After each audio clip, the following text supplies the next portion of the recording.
Travel in Taiwan.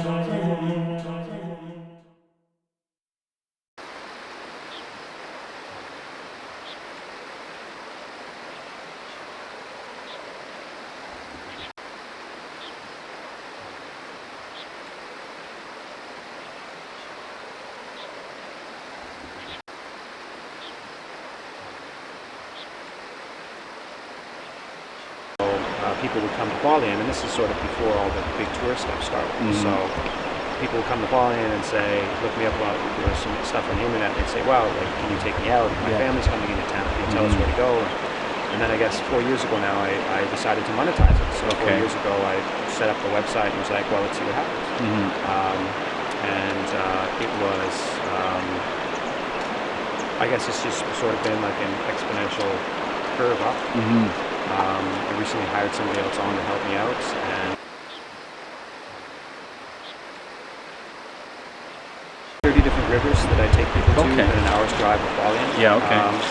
This river is a great river for kids, obviously. And it's a great river for there's a cliff jumping area just up here. And then this river over here is a great spot to go as well.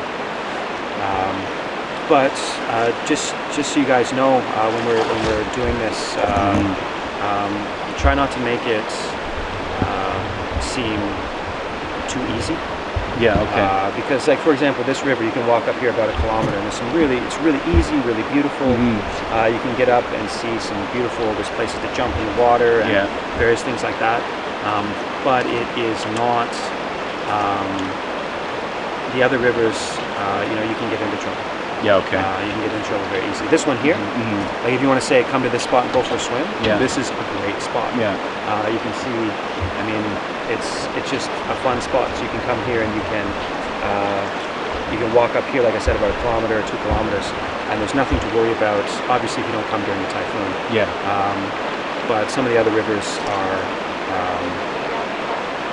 a bit much. So people just should be aware of that. Yes.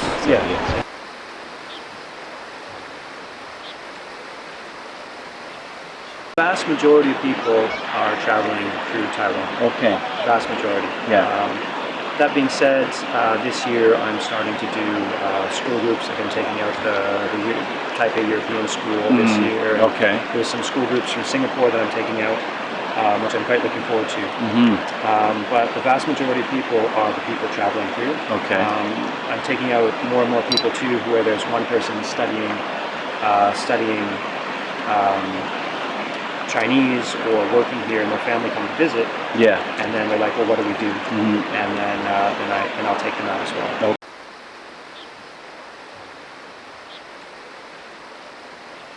I think it's the best day hike in this part of the world, really, because it's just so accessible. I mean, the hikes I do up there, we go up and down, and then I usually go to the hot springs or some other place to finish the day because it's such an accessible hike.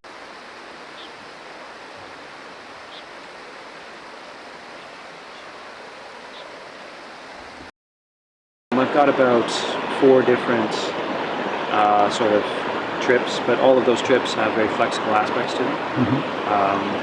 For example, the river tracing, I don't actually say which river we're going to go to. We have breakfast first, I meet the people, and then I choose the river.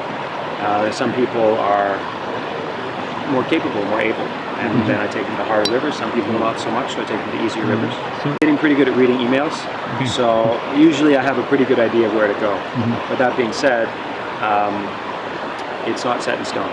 So I sort of sell the experience more than the destination. I think that's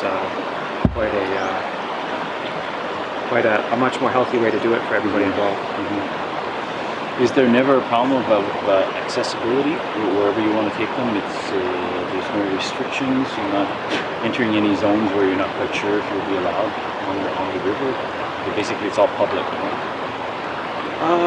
Yes and no. Where I take people are safe places. There's other places that I go that I don't take people, that I might go myself. But the places that I take people, are places that other groups go to, and that I know are safe. For example, every river that I take people to, there's a path along the side of the river that's an easy way out. Okay. So at any point in the day, we can just go dip into the forest and then walk right out. Okay.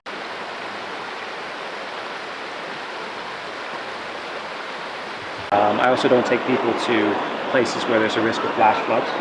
I'm sure you guys see that on the news every once in a while. The flash floods in Hualien, actually, they killed a woman last year. It just makes me so angry when I read about that stuff. But there's a river called Shapodang, right at the end right outside of Hualien, and that place is prone to flash floods. But it's the closest river to the Hualien downtown, so that's where all the local groups will take it. And I never go there, I just, for a lot of different reasons. But the biggest one being, if there's a thunderstorm up there, it's dangerous. People can die. People do die. And I would never put the people that I take out on that kind of a risk. Like these rivers here, for example, there's absolutely no risk of flash flood. So even if there's a massive thunderstorm in the mountains, there's no risk of flash flood.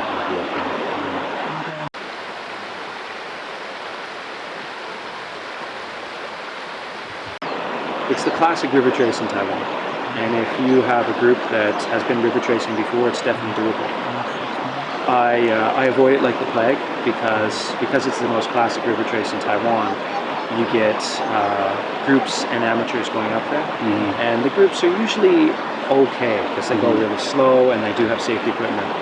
But the amateurs, I mean, sometimes you see the most horrible, dangerous things up there, and things that, you know, because when I go up there, I've got the training. If something happens, I've got to deal with it. I'm not one of those people that will walk away if I see something happen. So there's a lot of amateur groups up there where they'll try to drag people up there with like a life jacket, maybe this big. But they don't know how to swim.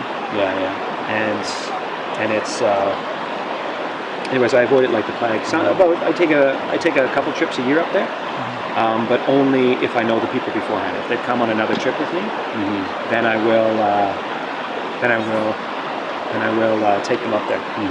But it's very much I have to know them first, and it's a very early trip.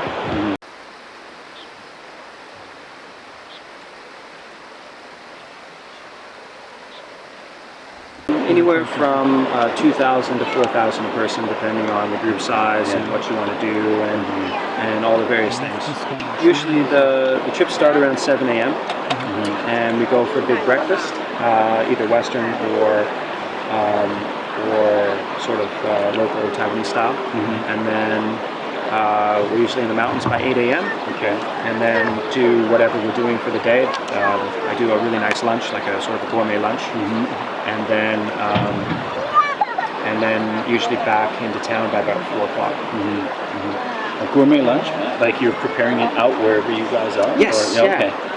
So you know, like brie cheese and fresh cut fruits and you know, hard-boiled eggs and pastries and various other things. I'm just thinking in terms of the logistics. Do you haul it to the point where you're going to eat, or you don't bring them back and they're at the starting point? Oh no, it's easier for you. It's all brought up. Okay. Yeah, I've got lots of various size Tupperware containers. Oh, of course, yeah. I mean, that's my favorite thing to do is to the edible plants. Yes, absolutely. And there's so many wonderful things. I mean, the forests here are just so useful. So many wonderful things to eat and to try, and the animals in the river. And I mean, it really is such an amazing area. How did you acquire your own knowledge of this?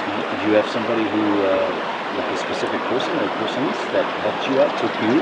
I've read a lot of books. I have a lot of friends who, when I first got here, and even now, I mean, there's a lot of Aboriginal friends of mine who have taken me out and just said, this is what this is, this is what this is. And I'm also lucky because I have a very large interest in these types of things. So if somebody tells me once, I can pick that plant, smell it, and then I'll remember it for the rest of the day. But there's so many fun things up here. You know, like I mean, it's just wonderful.